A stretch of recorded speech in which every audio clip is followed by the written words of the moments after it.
আল্লাহ রাসূল বলেছেন, মুসলমানের একটা দেহ মুসলমানের এক পৃথিবীর এক প্রান্তে একটা মুসলমানের শরীরে আঘাত করবে, অন্য প্রান্তে প্রতিটি মুসলমানের শরীরে আঘাত লাগবে। ঠিক কিনা? আমরা আজকে এই প্রোগ্রাম থেকে বলতে চাই, একটা মুসলমান যতদিন পর্যন্ত দুনিয়ার বুকে বেঁচে থাকবে, ততদিন পর্যন্ত আমার ফিলিস্তিনি ভাই বোনদের উপরে যদি আরেকবার কোনো বোমা হামলা করা হয়, বাংলার জনগণ ঘরে বসে থাকবে না। সম্মানিত হাজরিন, এই জন্য আমরা সকলেই এক হয়ে ইসরায়েলি আগ্রাসনের বিপক্ষে আমরা ঝাঁপিয়ে পড়ব।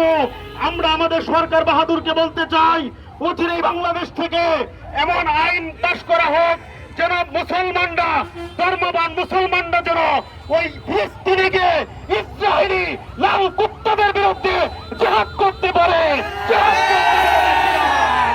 আল্লাহ পাক আমাদের সকলকে মুসলমানের পক্ষে থেকে ওই ইসরায়েলি, শুধু ইসরায়েলি নয়, ইউরোপ কান্ট্রি, আমেরিকা, যারাই কোরআনের বিরুদ্ধে অবস্থান নিয়েছে, যারাই মুসলমানের বিরুদ্ধে অবস্থান নিয়েছে, যারা ফিলিস্তিনের উপর আক্রমণ করেছে, যারা বিগত দিনে প্রায় 20 বছর আফগানিস্তানে আক্রমণ করেছে, প্রত্যেকটা বেঈমানদের প্রতি, প্রত্যেকটা বেঈমানদের বিপক্ষে বাংলার 18 কোটি মুসলমান রুখে দাঁড়াবে।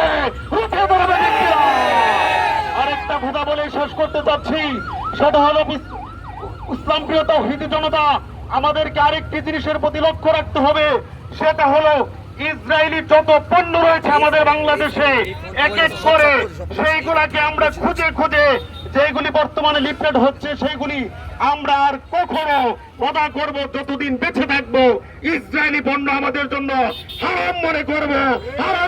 ঠিক কিনা? আল্লাহ পাক আমাদের সকলকে ইসরায়েলের বিপক্ষে, ফিলিস্তিনের পক্ষে আমাদেরকে অবস্থান গ্রহণ করার তৌফিক দান করুন বলে। আর আসসালামু আলাইকুম ওয়া রাহমাতুল্লাহি ওয়া বারাকাতুহু।